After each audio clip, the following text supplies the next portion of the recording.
반갑습니다. 호주 변호사 박창민입니다. 어제 제가 영상을 찍으려고 계획했었는데 비가 너무 많이 오는 바람에 그 빗소리 때문에 영상을 찍을 수 없었습니다. 하지만 영상으로 인트로 보여드린 바처럼 연구는 이미 끝났기 때문에 관련된 내용을 가지고 여러분과 오늘 TSS 비자를 가장 많이 활용하는 그 국가와 민족에 대해서 이야기를 한번 해보도록 하겠습니다. TSS 비자, Temporary Skill Shortage 비자라고 해서 곧 조만간 Skills in Demand 비자라고 하는 비자로 바뀔 가능성이 있고 예고가 되어 있죠. 이게 11월 23일 토요일에 변경 발표가 될지 아니면 12월에 될지 2025년 상반기에 될지 알 수는 없습니다.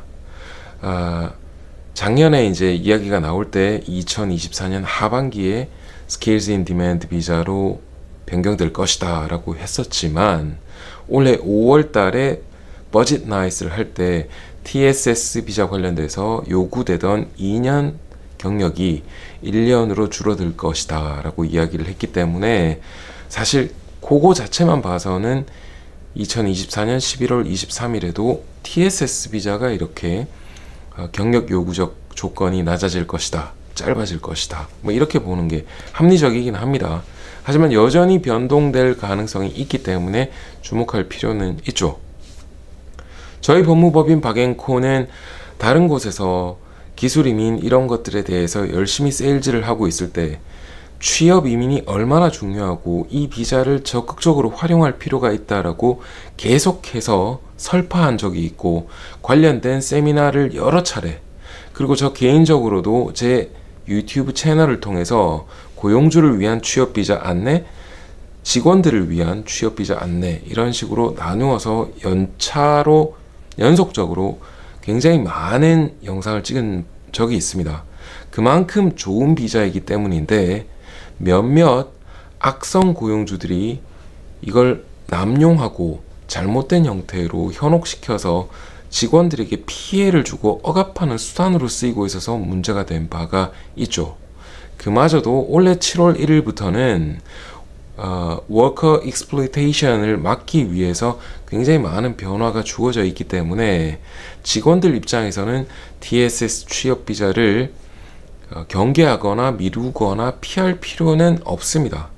게다가 기술이민 자체가 스킬 셀렉트 또는 스테이트 거버먼트의 노미네이션을 받지 못하면 비자 신청 자체가 안 되기 때문에 제한된 비자 만기일 내에서 활용할 수 있는 몇 안 되는 비자가 바로 이런 TSS 비자라고도 할 수 있죠.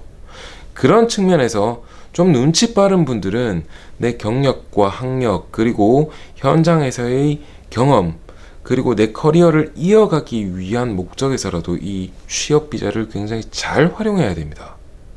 현재부로는 아닙니다.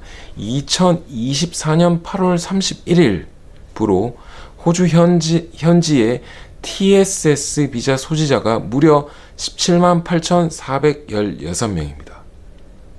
엄청 많습니다.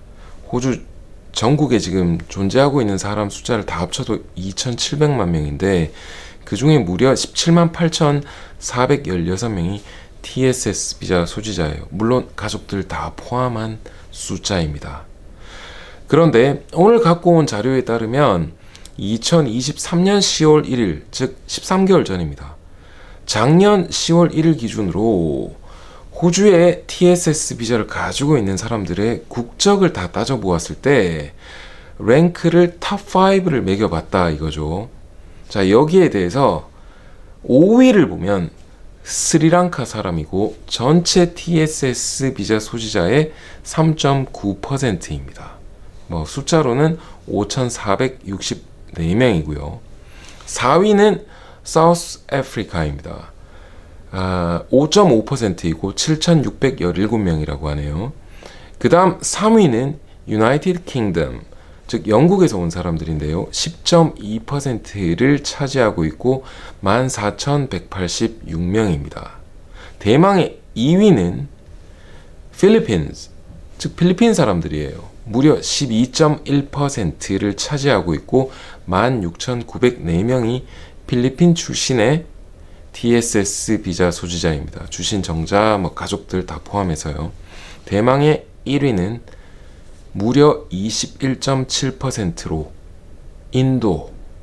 인도계 TSS 취업 비자 소지자가 3287명입니다.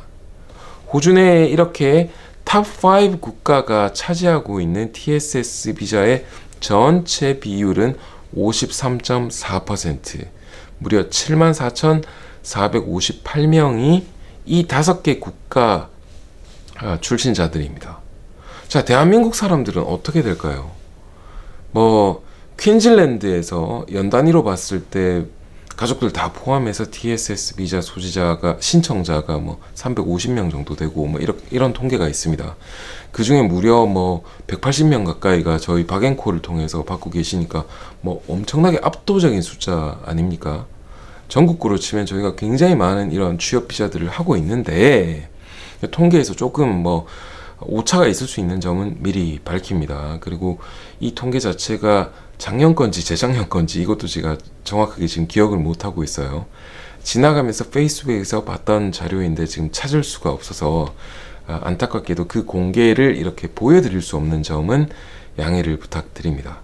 다시 돌아가서 왜 대한민국 국적자들은 취업비자 활용률이 떨어지는 걸까? 아니면 반대로 돌려서 이 탑5 국가들은 무슨 엄청난 정보가 있어서 미리부터 이렇게 TSS 취업비자를 잘 활용했던 것인가? 아니면 다른 이유가 있는 것인가? 이런 것들이 궁금하지 않습니까? 제가 내린 결론은 이렇습니다.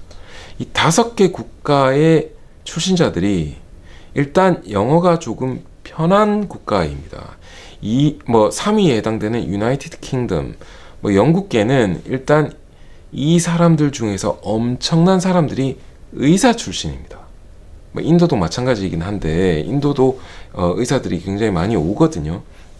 TSS 비자 먼저 받고 그 다음 ENS 비자로 건너가든지 이런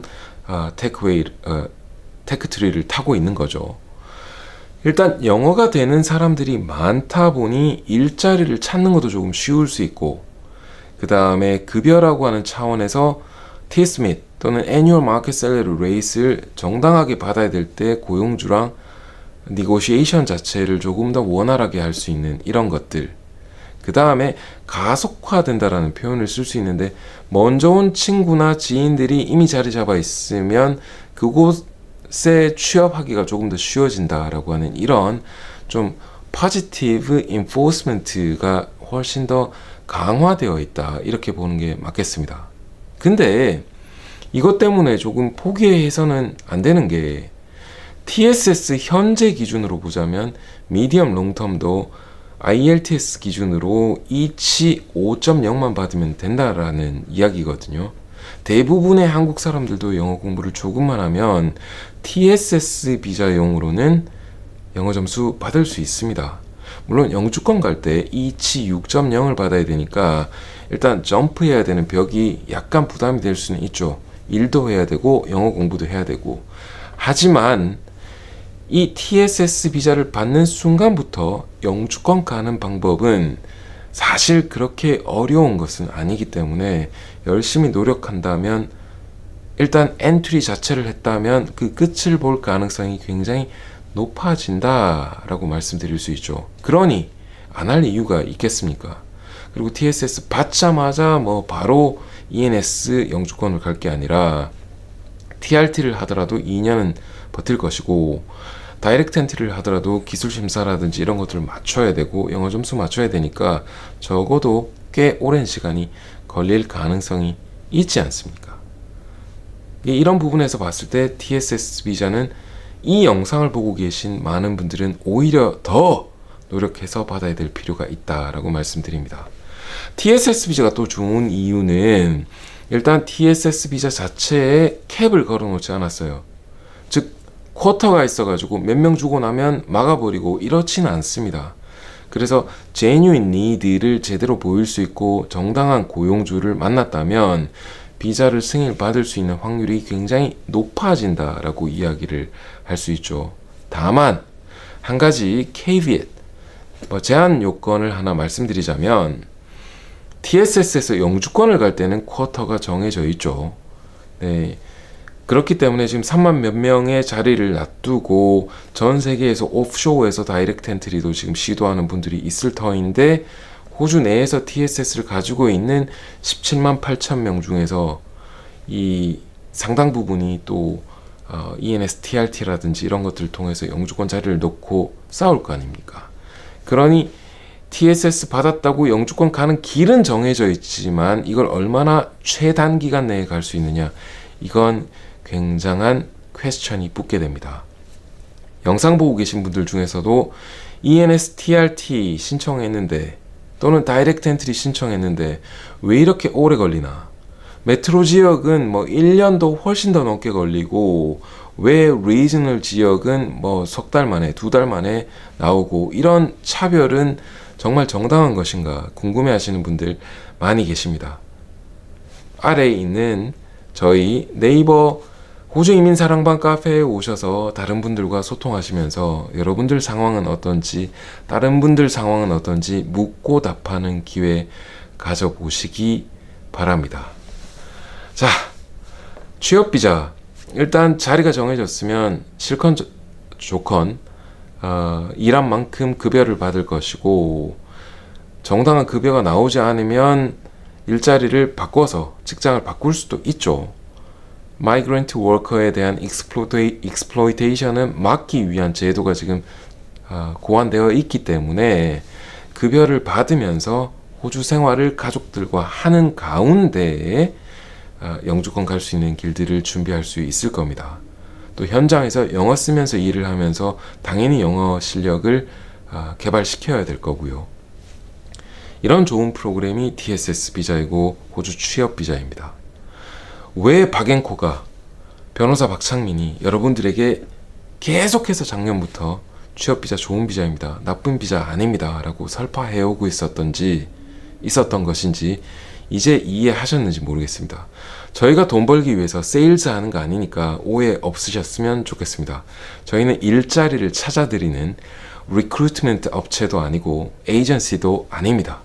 일자리 찾기 위해서 저희한테 문의하지 마시고, 고용주를 찾은 다음에 제대로 된 수속을 통해서 실수 없이 비자 진행을 하시고 싶으실 때 저희에게 문의 주시면 감사하겠습니다.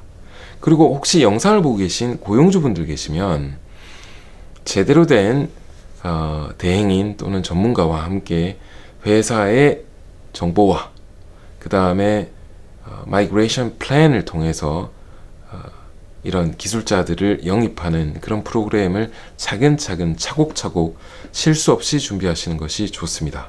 저희 법무법인 박앤코는 고용주들의 이런 이민 솔루션을 위해서 계속해서 노력해오고 있는 전문가 집단입니다. 호주 이민은 박앤코와 함께 하십시오. 이 정도 하겠습니다. 들어가세요.